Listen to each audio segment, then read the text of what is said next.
अस्सलाम वालेकुम। तो अब हम बच्चों 10th का नेक्स्ट टॉपिक आज पढ़ेंगे। टॉपिक का नेम क्या है? आइसोमेरिज्म। तो सबसे पहले हम आइसोमेरिज्म की डेफिनेशन देख लेते हैं। आइसोमेरिज्म है क्या? आइसोमेरिज्म बेसिकली बच्चों एक फिनोमिना है, जैसे एक प्रोसेस है, ठीक है। सो व्हेन टू और more chemical compound share the exact same molecular formula but different structural formula, this phenomena is called isomerism. यानी आइसोमेरिज्म में हम क्या करते हैं, एक कंपाउंड है, उसका मॉलिक्यूलर फार्मूला सेम है, बट उस सेम मॉलिक्यूलर फार्मूला से हम डिफरेंट स्ट्रक्चर्स बना सकते हैं।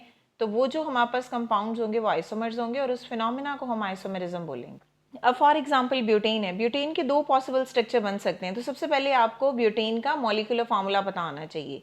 अब मॉलिक्यूलर फार्मूला कितना होता है? C4NH10। अब ये चार कार्बन किस किस फॉर्म में हो सकती हैं? अब फॉर एग्जांपल एक तो ये चार कार्बन ऐसे स्ट्रेट चेन स्ट्रक्चर में भी कंपाउंड बना सकती हैं, या फिर यही चार कार्बन इस तरह जो है वो ब्रांच भी स्ट्रक्चर बना सकती हैं, ठीक है। तो चार कार्बन ही है ना, हमने पॉसिबिलिटी चेक की है कि कितने बॉन्ड्स किस तरह बन सकते हैं। अब हर कार्बन के बच्चों आप चार बॉन्ड पूरे कर दो, तो यहाँ पे एक बॉन्ड बना हुआ है, तीन बॉन्ड इधर आएंगे, यहाँ पे दो हैं तो दो इधर, इसके भी दो हैं, दो इधर, इसका एक है तो यहाँ पे तीन आ जाएंगे, ठीक है। तो जहाँ जहाँ मैंने ये बॉन्ड्स लगाए हैं वहाँ वहाँ हम क्या करेंगे, हाइड्रोजन लिख देंगे, ठीक है। अब इसी तरह इस वाले स्ट्रक्चर पे देखो, इस कार्बन के एक दो तीन बॉन्ड्स हैं तो चौथा बॉन्ड यहाँ आएगा, इसके एक बॉन्ड है तो बाकी तीन इधर आ जाएंगे, इसका भी एक ही है तो तीन इधर आ गए, इसमें भी एक ही है तो बाकी तीन इधर आ गए, ठीक है। अब जहाँ जहाँ ये बॉन्ड्स हैं वहाँ आप क्या लिखोगे, सबकी जगह आप यहाँ पे हाइड्रोजन जो है वो मेंशन कर दोगे। क्लियर? ठीक है। तो इसका मतलब है अगर आप दोनों के केस में काउंट करो एटम्स को, तो एक दो तीन चार, चार ही यहाँ पे एटम्स हैं कार्बन के, और एक दो तीन चार पाँच छः सात आठ नौ दस, और 10 हैं हाइड्रोजन। बट यहाँ पे स्ट्रक्चर क्या होगा इसका? स्ट्रेट चेन स्ट्रक्चर होगा। क्लियर? यहाँ पे देखो तो एक दो तीन चार, चार ही कार्बन है, हाइड्रोजन देखो एक दो तीन चार पाँच छः सात आठ नौ दस, और हाइड्रोजन यहाँ पे भी कितने हैं? 10 ही हैं। लेकिन इस केस में जो स्ट्रक्चर होगा बच्चों वो ब्रांच्ड होगा। क्लियर? तो अब ये देखो डेफिनेशन क्या है, केमिकल कंपाउंड जिनमें मॉलिक्यूलर फार्मूला क्या हो, सेम हो, बट उसका स्ट्रक्चर फार्मूला जो है वो डिफरेंट हो। तो ये दो कंपाउंड्स एक दूसरे के लिहाज से बच्चों क्या हैं, ये हैं isomers. Clear? Because formula same है ना, और आइसोमर्स हैं, तो इसका मतलब इस प्रोसेस को हम क्या बोलेंगे, आइसोमेरिज्म। इसमें बेसिकली क्या होगा कि डिफरेंट स्ट्रक्चर्स बनेंगे। अब ऑब्वियसली बात है केमिकल प्रॉपर्टी तो सेम रहेगी, बट एक में जो है वो स्ट्रक्चर स्ट्रेट है, एक में ब्रांच है, तो फिजिकल प्रॉपर्टी चेंज होगी। अब इसी तरह नेक्स्ट स्ट्रक्चर है बच्चों पेंटेन का। पेंटेन में बेसिकली क्या होता है कि तीन आइसोमर्स बनते हैं, बट पेंटेन में 5 कार्बन्स होंगी। अब आप 5 कार्बन्स को कैसे बना सकते हो, सबसे पहले ये लिखते हैं, ठीक है। आप एक ऑप्शन ये है कि आप पांचों के पांचों कार्बन ऐसे स्ट्रेट चेन में लगा दो, ठीक है। दूसरा ऑप्शन ये है कि आप चार कार्बन जो हैं वो स्ट्रेट में लगा दो, कोई एक ब्रांच में लगा दो। अब ब्रांच जो है वो जाहिर सी बात है लास्ट वाली कार्बन पे नहीं लगेगी, वो या तो सेकंड इस कार्बन पे लगेगी या इस कार्बन पे लगेगी। इट्स अप टू यू, आपने इधर लगानी है इधर लगा दो, इधर लगाना है कार्बन इधर लगा दो, बिकॉज नंबरिंग हमेशा वहां से स्टार्ट होती है जहां से ब्रांच करीब होती है। अगर आप इस कार्बन के साथ इस कार्बन को लगाओगे तो नंबरिंग ये 1 2 आएगा, और अगर फॉर एग्जांपल आप इधर लगा रहे हो तब भी नंबरिंग इधर से स्टार्ट होगी तो ये 1 2 आएगा, ठीक है। अब दूसरा ऑप्शन ये हो गया। तीसरा ऑप्शन क्या हो सकता है कि आप जो है वो तीन कार्बन को स्ट्रेट में लगा दो, बाकी जो चार हैं पांच है वो ऐसे लगा दो। क्लियर? पॉसिबिलिटी है ना, स्ट्रक्चर ऐसे बन सकते हैं। अब कार्बन के चार बॉन्ड्स आप पूरे कर दो, तो यहाँ पे तीन बॉन्ड्स आएंगे, यहाँ पे दो, आपने काउंट कर लेने हैं। मैं अब जो है वो वैसे ही लगा रही हूँ बिकॉज हमने ये डिटेल में पढ़ा हुआ है, ठीक है। तो अब इस कार्बन के एक दो तीन है तो एक ही बॉन्ड बनेगा, इस कार्बन का एक बॉन्ड है तो यहाँ तीन, इधर भी तीन ही बनेंगे, ठीक है। अब जहाँ जहाँ बच्चों हमने बॉन्ड्स लगाए हैं वहाँ वहाँ हम क्या करेंगे, हम यहाँ पे सिंपली हाइड्रोजन जो है वो पुट कर देंगे। जितने भी यहाँ पे कार्बन्स थे हमने सबके चार बॉन्ड्स पूरे कर लिए, ठीक है। अब यहाँ पे अगर आप इसका मॉलिक्यूलर फार्मूला लिखो तो इसमें 5 कार्बन है, 1 2 3 4 5 6 7 8 9 10 11 12, और 12 जो है वो हाइड्रोजन है पेंटेन के केस में, ठीक है। अब यहाँ पे भी जितने जितने बॉन्ड्स आपने लगाए हैं उसके साथ आप क्या करो बच्चों, हाइड्रोजन जो है वो मेंशन कर दो। क्लियर? अब आप इसके भी काउंट करो हाइड्रोजन, ये भी बच्चों 12 ही होंगे। देखो 1 2 3 4 5 कार्बन, 1 2 3 4 5 6 7 8 9 10 11 12, ठीक है। तो यहाँ पे भी फार्मूला सेम ही रहेगा। इसी तरह अगर आप इस कार्बन में देखो तो तीन बॉन्ड्स यहाँ आएंगे, तीन ही यहाँ आएंगे, तीन ही यहाँ आएंगे, और तीन ही यहाँ। अब सेंटर वाला कार्बन जो है वो ऑलरेडी 4 बॉन्ड बना रहा है, तो इसके साथ कोई भी बॉन्ड नहीं आएगा, ठीक है। अब आप इसके साथ क्या करो, यहाँ पे आप हाइड्रोजन जो है वो मेंशन कर दो, क्लियर।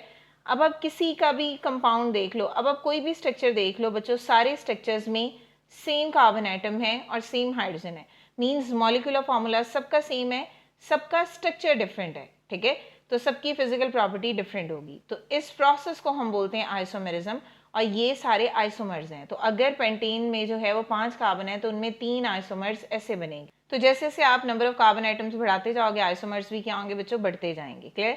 अब आप जरा इनका नाम देखो, जैसे फॉर एग्जाम्पल अब ये वाला ब्यूटेन के केस में 1 2 3 4 हैं, 4 ब्यूटेन है, इसका नाम क्या होगा बच्चों, इसको हम बोलेंगे सिंपल ब्यूटेन, क्लियर। अब इस केस में अगर आप नंबरिंग दो, देखो 2 नेम होते हैं, एक होता है कॉमन नेम, दूसरा होता है IUPAC नेम केमिस्ट्री में, ठीक है। तो अगर आप कॉमन नेम देखो तो 1 2 3 4 4 कार्बन है, चौथी कार्बन ब्रांच में है, तो इसको हम आइसो ब्यूटेन बोल सकते हैं, और ये क्या है, ये है इसका common name, clear. Common name क्या होगा, आइसोब्यूटेन। अगर आप IUPAC नेम देखते हो तो वो क्या होगा, उसके लिए आप सबसे पहले बच्चों नंबरिंग दो। तो नंबरिंग ये है 1 कार्बन, ये सेकंड कार्बन, और ये क्या है, थर्ड कार्बन।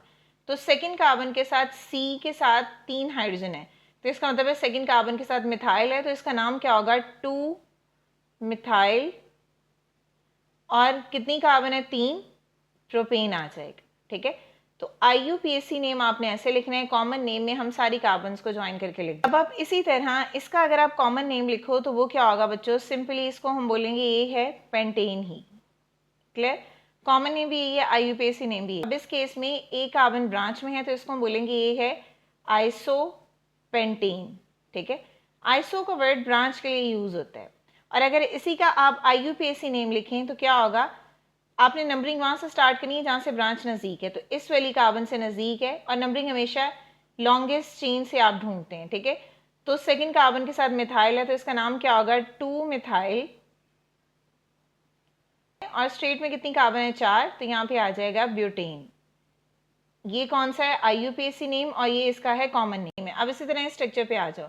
अब सबसे पहले अगर आप कॉमन नेम इसका लिखो, इसमें 5 कार्बन है, तो इसका कॉमन नेम है बच्चों नियोपेंटीन, ठीक है, कॉमन नेम है ये। और अगर इसका IUPAC नेम लिखेंगे तो स्ट्रेट चेन में पहले आप देख लो लॉन्गेस्ट चेन कौन सी है।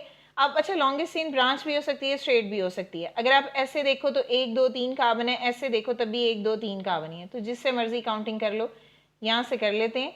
अब जो सेकंड कार्बन है उसके साथ 2 दफ़ा मिथाइल ग्रुप लगा हुआ है, ठीक है, तो IUPAC नेम क्या आएगा, 2 2, 2 दफ़ा लिखा है तो 2 2, यहाँ पे हम लिखेंगे डाई मिथाइल, ठीक है, और 3 कार्बन है स्ट्रेट में, तो यहाँ पे आ जाएगा प्रोपेन। तो इस तरह ये वाला नेम क्या होगा, IUPAC नेम। तो इसी तरह बच्चों जो नंबर ऑफ कार्बन आइटम जब आप इंक्रीज करते जाओगे तो आइसोमर्स बढ़ते जाएंगे। अगर आप नंबर ऑफ कार्बन आइटम 30 तक बढ़ा देते हो तो आइसोमर्स जो हैं वो बिलियन से भी ज़्यादा बढ़ जाएंगे, क्लियर। ऊपर जितने भी हमने एग्जाम्पल्स पढ़ी हैं वो सारी की सारी सैचुरेटेड कंपाउंड्स हैं, सैचुरेटेड हाइड्रोकार्बन्स हैं, मीन्स आप में सिंगल बॉन्ड है। अब हम क्या करेंगे, अब हम अनसैचुरेटेड को भी देख सकते हैं, यानी सैचुरेटेड और अनसैचुरेटेड हाइड्रोकार्बन दोनों ही आइसोमर्स का फिनोमेना शो करते हैं, यानी दोनों में आइसोमर्स होते हैं, क्लियर। अब ब्यूटीन है, ब्यूटीन के केस में हमारे पास जो है वो ENE का मतलब है 4 कार्बन तो हैं बट डबल बॉन्ड भी होगा, ठीक है। अब यहाँ पे उसने देखा है 1 इन, 1 इन का मतलब है अगर मैं 4 कार्बन ऐसे लगाऊं और ये कह दूं ये नंबर 1 कार्बन है, ये 2 है, ये 3 है, ये 4 है, तो फर्स्ट कार्बन के साथ डबल बॉन्ड आएगा, क्लियर। तो यहाँ आ जाएगा डबल बॉन्ड, क्लियर हो गया।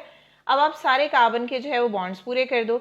अब यहाँ पे जो है बच्चों 2 बॉन्ड बने हैं, 2 और बनेंगे तो 2 हाइड्रोजन इधर आ जाएंगे। यहाँ पे 3 है बॉन्ड तो 1 बॉन्ड और बनेगा, यहाँ पे 2 हैं तो यहाँ पे 2 बॉन्ड्स बनेंगे, यहाँ पे 1 है तो यहाँ पे 3 बॉन्ड्स ऐसे बनेंगे। आपकी अपनी मर्जी है, आप फर्स्ट वाला बॉन्ड इधर भी लगा सकते हो और इधर भी लगा सकते हो। अगेन ब्यूट है, 4 कार्बन है, ENE है, डबल बॉन्ड्स है बट सेकेंड कार्बन के साथ होगा।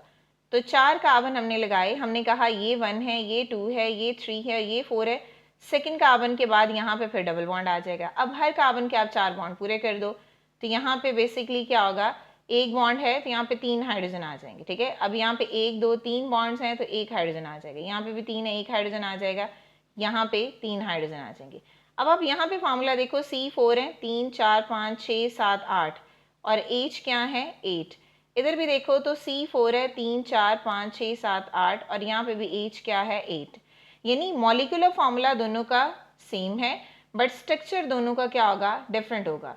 तो ये कंपाउंड आइसोमर्स हैं और इस फिनोमेना को हम बच्चों आइसोमेरिज्म बोलेंगे। क्लियर? तो एक छोटा सा टॉपिक था बच्चों आइसोमेरिज्म का। आई होप कि आपको क्लियर हो गया होगा। अगर स्टिल कोई भी क्वेश्चन है तो आप कमेंट कर सकते हैं। नेक्स्ट वीडियो तक के लिए अल्लाह हाफिज।